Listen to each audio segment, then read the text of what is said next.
Hello guys, welcome back again. So ఇప్పుడే మేము రిసార్ట్లో breakfast complete చేసి నెక్స్ట్ బెంగళూరుకి స్టార్ట్ అయిపోతున్నాము. బెంగళూరుకి వెళ్ళే రూట్లో ఒక డ్యామ్ ఉంది అండ్ బేలూరు హలేబీడు టెంపుల్స్ కూడా చూసి వెళ్దాం అనుకుంటున్నాము. So let's get started. So guys, మేమైతే ఇప్పుడు యాగచ్చి డ్యామ్ దగ్గరికి వచ్చేసాము. మేము స్టే చేసిన రిసార్ట్ నుంచి ఇక్కడికి రీచ్ అవ్వడానికి మాకు 1 అవర్ టైం పట్టింది.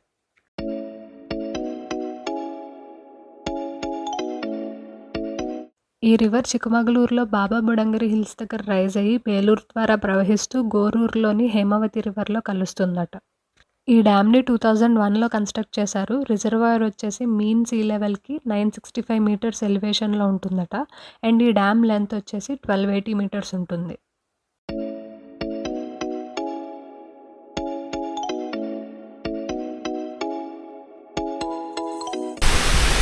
చూస్తున్నారు కదండి, ఇదే డ్యామ్. దీని పేరు యాగచ్చి డ్యామ్ అంటారు.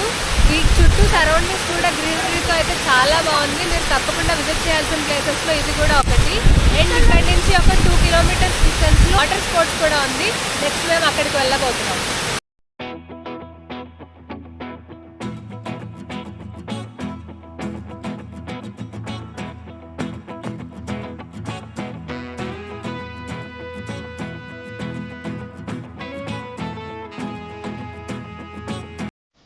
నెక్స్ట్ మేము డ్యామ్ నుంచి వాటర్ స్పోర్ట్స్ ప్లేస్ దగ్గరకు వచ్చేసాము.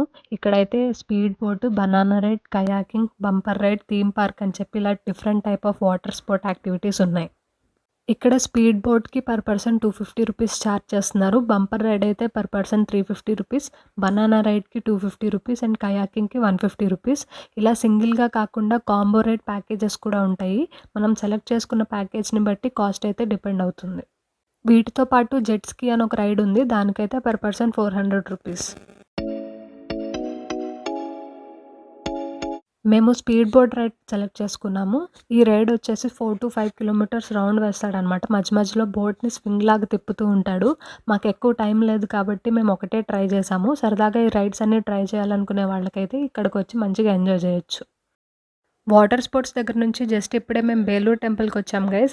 కర్ణాటకలో హొయసాలాస్ 92 టెంపుల్స్ని బిల్డ్ చేశారట. వాటిలో బేలూరు అండ్ హలేబీడు టెంపుల్స్ అయితే చాలా famous.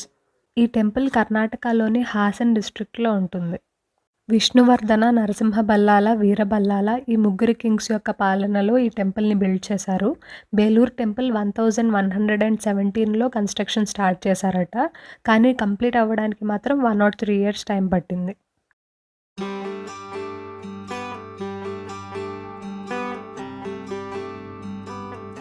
Archaeology and tourism department తరపున అయితే ఈ టెంపుల్లో చాలామంది గైడ్స్ కూడా ఉంటారు. వాళ్ళ ద్వారా వెళ్తే టెంపుల్లో ఉన్న మెయిన్ అట్రాక్షన్స్ అన్నీ వాళ్ళు చూపిస్తారు.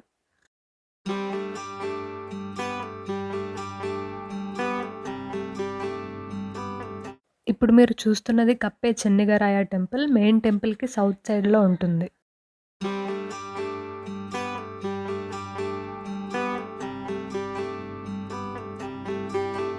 చెన్నకేశవ స్వామి ఆలయాన్ని నిర్మించిన విష్ణువర్ధన రాజు యొక్క భార్య శాంతలాదేవిచే ఈ ఆలయం నిర్మించబడింది.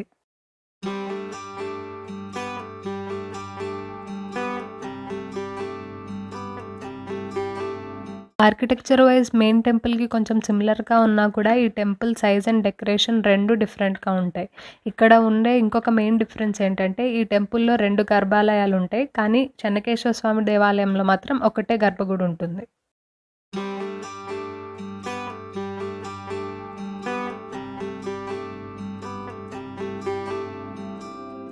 మీరిప్పుడు చూస్తున్నది సౌమ్యనాయకి టెంపుల్. చెన్నకేశవ స్వామి టెంపుల్కి సౌత్ వెస్ట్లో ఉంటుంది. విజయనగర సామ్రాజ్యం వాళ్ళు ఇక్కడ రూల్ చేస్తున్న టైంలో ఈ టెంపుల్ని బిల్డ్ చేశారట.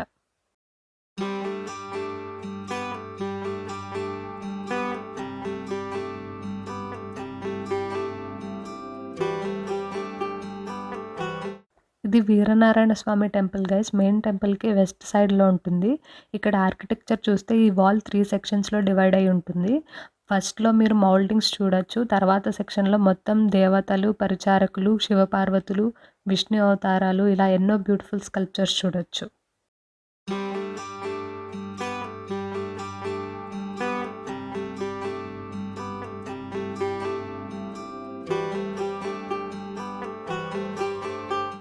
ఇది రంగనాయకి టెంపుల్. ఈ టెంపుల్‌ని విజయనగర పీరియడ్‌లో బిల్డ్ చేశారు.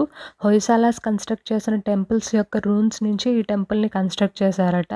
ఎంట్రన్స్‌లో ఒక పిల్లర్డ్ హాల్, ఆ తర్వాత గర్భాలయం ఉంటుంది. ఇది మెయిన్ టెంపుల్. ఇక్కడ ఉండే స్వామివారు చెన్నకేశవ స్వామి. ఈయననే విజయనారాయణ స్వామిగా కూడా పిలుస్తారు.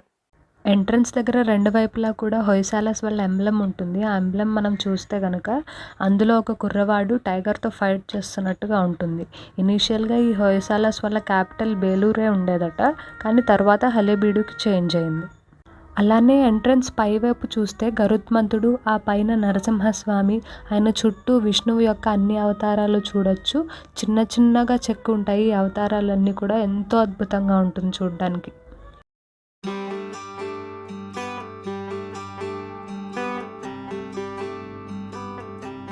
ఈ టెంపుల్ యొక్క ఆర్కిటెక్చర్, ఇక్కడ ఉన్న స్కల్ప్చర్స్ గురించయితే ప్రత్యేకంగా చెప్పుకోవాలి.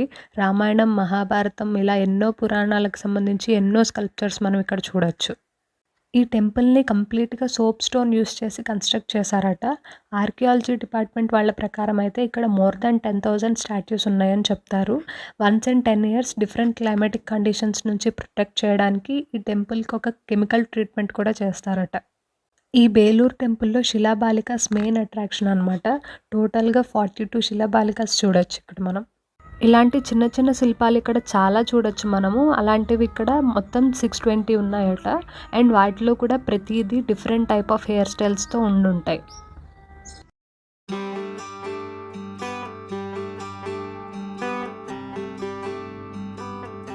ఇంకొక విషయం ఏంటంటే ఈ టెంపుల్‌ని కన్‌స్ట్రక్ట్ చేయడానికి సిమెంట్ యూజ్ చేయలేదు. ఎటువంటి బైండింగ్ మెటీరియల్స్ యూజ్ చేయలేదట. ఇక్కడ ఉన్న స్టోన్స్‌ని ఒకదానిపైన ఒకటి ఇంటర్‌లాక్ చేస్తూ కన్‌స్ట్రక్ట్ చేశారు. ఇక్కడ చూడండి, దశకంఠ రావణుడు కైలాస పర్వతాన్ని ఎత్తినటువంటి కార్వింగ్ ఇది. ఈ స్కల్ప్చర్స్ అన్నీ కూడా చాలా మటుకు చూడడానికి చాలా ఇంట్రికేట్‌గా ఉంటాయి. అయినా కూడా అవి క్లమ్జీగా కాకుండా ఎంతో డీటెయిల్డ్‌గా ఉంటుంది వర్క్ చూడడానికి.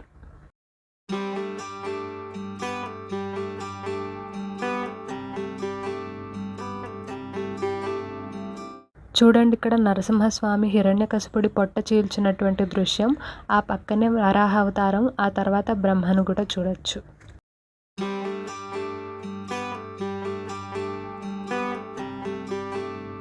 పురాణాల ప్రకారం భస్మాసురుడిని చంపడానికి విష్ణుమూర్తి మోహిని అవతారం ఎత్తి భస్మాసురుడిని ఇక్కడే సంహరించాడట. అందువల్ల ప్రతిరోజు ఇక్కడ స్వామివారికి మోహిని అలంకారం చేస్తారు. స్వామివారికి బొట్టు, ముక్కు పుడక, గాజులు, వడ్డాణం పెడతారు. అలానే బట్టని స్వామివారికి చీరగా కడతారు. ఈ టెంపుల్ లోపల మొత్తం 48 పిల్లర్స్ ఉంటాయి. ఒక్కొక్క పిల్లర్ ఒక్కొక్క విధంగా ఉండడం అనేది ఇక్కడ ప్రత్యేకత. ఈ ఆలయం లోపల విష్ణువర్ధన భార్య అయినటువంటి శాంతిలాదేవి శిల్పం కూడా ఉంటుంది. వారితో పాటు సుమధుర భాషిని, కేసర శృంగ, గంధర్వ కన్య అనే శిల్పాలు కూడా మనం చూడొచ్చు. ఈ టెంపుల్‌లో మనం మెయిన్‌గా చెప్పుకోవాల్సింది సీలింగ్ గురించి. ఇదైతే 48 స్టోన్స్ యూజ్ చేసి ఇంటర్లాకింగ్ ద్వారా సెట్ చేశారట. దీని length 12 feet and 5 feet depth ఉంటుంది.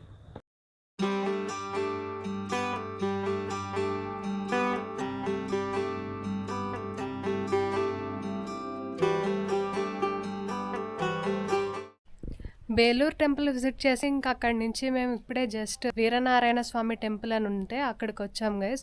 బేలూరు టెంపుల్ అయితే మాత్రం ఆర్కిటెక్చర్ చూసారు కదా, అద్భుతంగా ఉంది. అండ్ నెక్స్ట్ ఈ టెంపుల్లో దర్శనానికి వెళ్తున్నాం లోపలికి. అండ్ ఈ టెంపుల్ కూడా నేను బయట మొత్తం ఆర్కిటెక్చర్ మీకు చూపిస్తాను. సూపర్బ్ ఆర్కిటెక్చర్ ఉంది ఇక్కడ కూడా. ఈ టెంపుల్ కర్ణాటకలో బెలవాడి అనే ప్లేస్‌లో ఉంటుందన్నమాట. బేలూరు చెన్నకేశవ స్వామి టెంపుల్ నుంచి అయితే 28 కిలోమీటర్స్ ఉంది ఈ టెంపుల్‌కి. అండ్ టైమింగ్స్ వచ్చేసి మార్నింగ్ 8 నుంచి ఆఫ్టర్‌నూన్ 2 వరకు ఓపెన్ ఉంటుంది. మళ్ళీ ఈవినింగ్ 4 నుంచి 7:30 వరకు ఓపెన్ ఉంటుంది.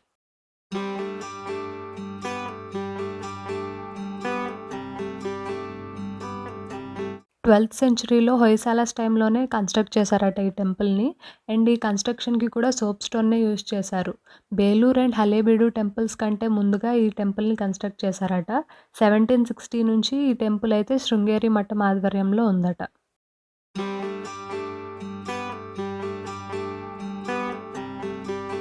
ఈ ఆలయంలో మధ్యన నారాయణుడు, ఆయనకి లెఫ్ట్ సైడ్‌లో వేణుగోపాలస్వామి, రైట్ సైడ్‌లో యోగ నరసింహస్వామి ఉంటారు. ముగ్గురు దేవతలు ఉంటారు కాబట్టి ఈ ఆలయాన్ని త్రికుటాచల ఆలయం అని అంటారు. ఇక్కడ స్వామివారి విగ్రహం చుట్టూ దశావతారాలు చెక్కబడి ఉంటాయి. ఇరువైపులా శ్రీదేవి, భూదేవి దర్శనమిస్తారు. విష్ణు ఆలయాలలో చేతిలో మనం ఎప్పుడూ కూడా శంకు చక్రాలు చూస్తాము. కానీ ఇక్కడ మాత్రం గదా, పద్మము ఉంటాయి.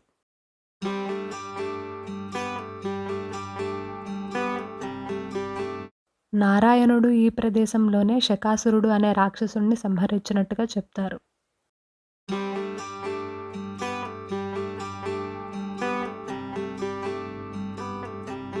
ఈ ఆలయంలో ప్రతి సంవత్సరం నరసింహ జయంతి, కృష్ణాష్టమి, రథసప్తమి పండుగలు చాలా బాగా చేస్తారట.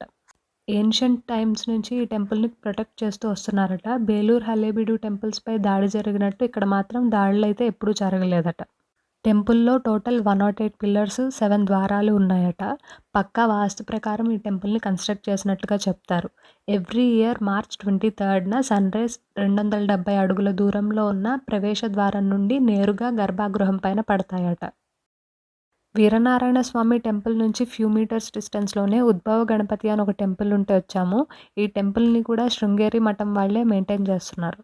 ఇక్కడున్న గణపతి విగ్రహం ఏదైతే ఉందో అది స్వయంగా వెలిసిన విగ్రహమట. ఒక రాక్ పైన గణపతి ఆకారంలో న్యాచురల్‌గా ఫార్మ్ అయిందని చెప్తారు.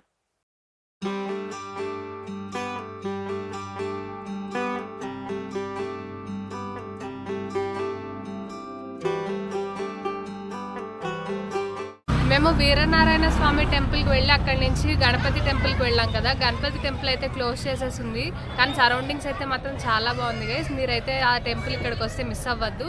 అండ్ అక్కడి నుంచి మేము ఇప్పుడే మ్యాంగో ట్రీ అని చెప్పి ఇక్కడ ఒక వెజ్ రెస్టారెంట్ ఉంటే దగ్గరలో అక్కడికి వచ్చాము. లంచ్ ఇప్పుడే ఫినిష్ అయింది. ఇక్కడ నుంచి మేము హలేబీడు టెంపుల్కి వెళ్తున్నాం. హలేబీడు టెంపుల్కి వెళ్ళిన తర్వాత అక్కడ ఆర్కిటెక్చర్ కూడా నేను మీకు చూపిస్తాను. So let's go. గైస్ ఇప్పుడు మేము హలేబీడు హొయసలేశ్వర టెంపుల్‌కొచ్చాము. బెలవాడి నుంచి అయితే ఈ టెంపుల్‌కి 12 కిలోమీటర్స్ ఉంది. కింగ్ కేతువర్ధన యొక్క మినిస్టర్ కేతుమల్ల అనే ఆయన రాజా రాణి యొక్క జ్ఞాపకార్థం ఈ హలేబీడు టెంపుల్‌ని బిల్డ్ చేశారట. హలేబీడు ఒకప్పుడు హొయసాలస్ యొక్క క్యాపిటల్‌గా ఉండేది. అప్పుడు ఈ ప్లేస్‌ని దూర సముద్ర అని పిలిచేవారు. ఇక్కడ మీరు చూస్తున్నది నాగేశ్వర టెంపుల్ యొక్క ఆర్కిటెక్చరల్ రిమైన్స్.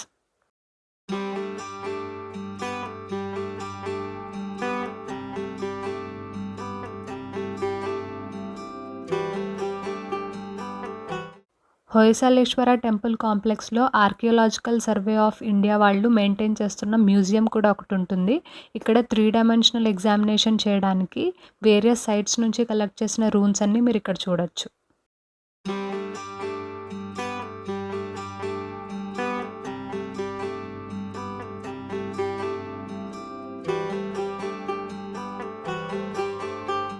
ఇది టెంపుల్‌కి రాయల్ ఎంట్రన్స్. ఇక్కడ లెఫ్ట్ సైడ్‌లో ఒక గణేష విగ్రహం ఉంటుంది. రైట్ సైడ్‌లో ఏమో హొయసాలస్ వాళ్ళది ఎంబ్లెమ్ ఉంటుంది. హొయసాలేశ్వర టెంపుల్ బయట నుండి నంది, భృంగి, ద్వారపాలకులు ఉంటారు. ఇవే విగ్రహాలు మనం టెంపుల్ లోపల కూడా చూడొచ్చు. హలేబీడు టెంపుల్‌ని ట్విన్ టెంపుల్ అని అంటారు. 1121లో ఈ టెంపుల్ కన్‌స్ట్రక్షన్‌ని స్టార్ట్ చేశారట. కన్‌స్ట్రక్ట్ చేయడానికైతే 190 ఇయర్స్ టైం పట్టింది. కానీ ఈ టెంపుల్ ఇంకా కంప్లీట్‌గా కన్‌స్ట్రక్ట్ అవ్వకముందే అల్లావుద్దీన్ ఖిల్జీ యొక్క జనరల్ ఈ టెంపుల్ పైన 2 సార్లు 1310లో అండ్ ఆ తర్వాత మళ్ళీ 1326లో దాడి చేసి ఇక్కడ ఉన్న ఈ టెంపుల్‌ని అయితే డిస్ట్రాయ్ చేశారట.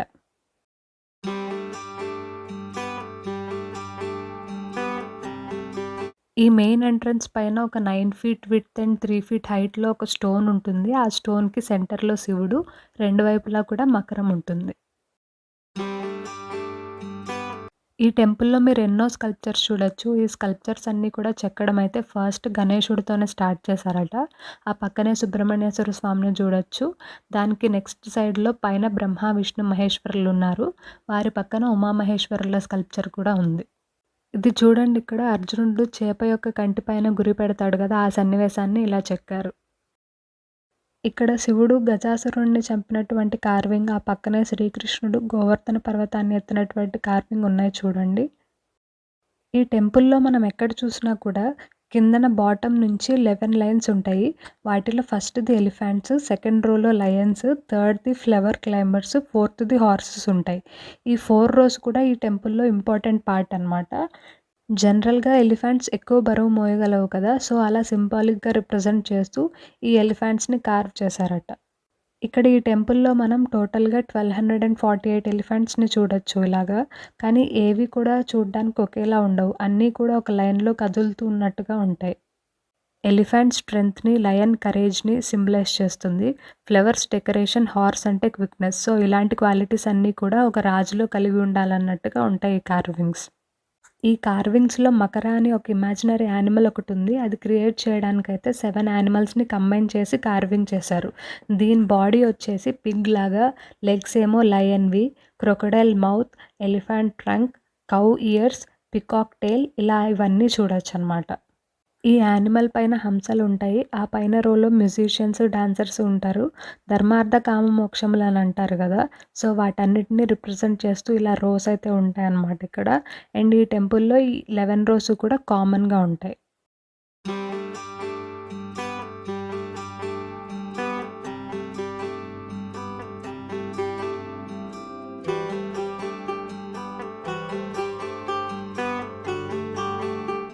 ఇక్కడ మెయిన్ టెంపుల్‌లో లోపల 2 శివలింగాలున్నాయి. అండ్ ఇక్కడ బయటేమో 2 నంది విగ్రహాలుంటాయి. ఇండియాలో ఉన్న నంది విగ్రహాలన్నిటిలో కూడా ఇది 6థ్ అండ్ 7థ్ బిగ్గెస్ట్ నంది విగ్రహాలనమాట. ఒకటొచ్చి 9 ఫీట్ ఉంటుంది. ఇంకొకటేమో 8 ఫీట్ ఉంటుంది. వీటిని చేయడానికి సింగిల్ స్టోన్ యూజ్ చేశారట. కానీ ఫుల్‌గా అలంకారంతో ఉన్న విగ్రహాలలో మాత్రం ఇక్కడున్న నంది విగ్రహమే ఫస్ట్‌ది.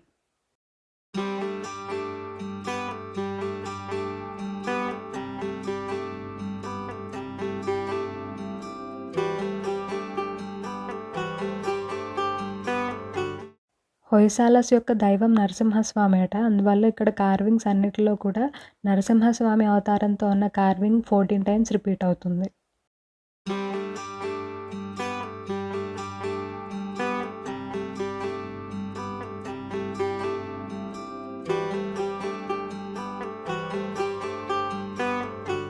ఈ టెంపుల్‌లోని కార్వింగ్స్‌లో అర్జునుడు, కర్ణునికి మధ్య జరిగిన కురుక్షేత్ర యుద్ధంలోని సంఘటన, కాళీమాత కార్వింగ్, విష్ణువు యొక్క వామన అవతారం ఇలా ఎన్నెన్నో కార్వింగ్స్ మనం ఈ టెంపుల్‌లో చూడొచ్చు. ఇక్కడ ఈచ్ అండ్ ఎవ్రీ కార్వింగ్ కూడా చాలా చక్కగా చేయబడి ఉంటాయి.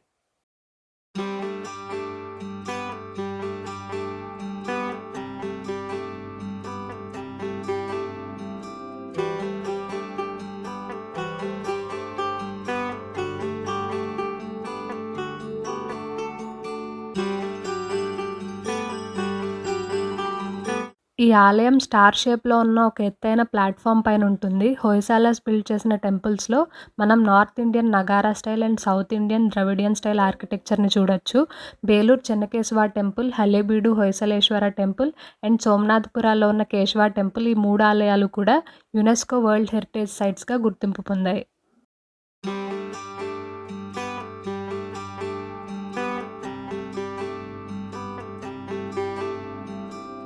ఇక్కడ ఈ కార్వింగ్ చూడండి. రావణుడు ఆత్మలింగం గురించి తపస్సు చేసినప్పుడు శివుడు ప్రత్యక్షం అవ్వకపోవడంతో కోపంతో రావణుడు కైలాస పర్వతాన్ని ఎత్తుతాడు కదా! ఆ సన్నివేశాన్ని చూడండి ఇక్కడ ఎంత అద్భుతంగా చెక్కారో. ఈ టెంపుల్ బయటున్న కార్వింగ్సే కాకుండా లోపల టెంపుల్ కూడా చాలా బావుంటుంది చూడ్డానికి. మెయిన్ టెంపుల్‌లో హొయసలేశ్వర, శాంతలేశ్వర అని 2 టెంపుల్స్ ఉంటాయి. అలానే లోపల 108 పిల్లర్స్ ఉంటాయి. ఆ పిల్లర్స్ కూడా అసలు ఒక్కొక్కటి ఒక్కొక్క స్టైల్‌లో కన్‌స్ట్రక్ట్ చేసి ఉంటాయన్నమాట. వాటిని పంచశిలా స్తంభాలుగా పిలుస్తారు.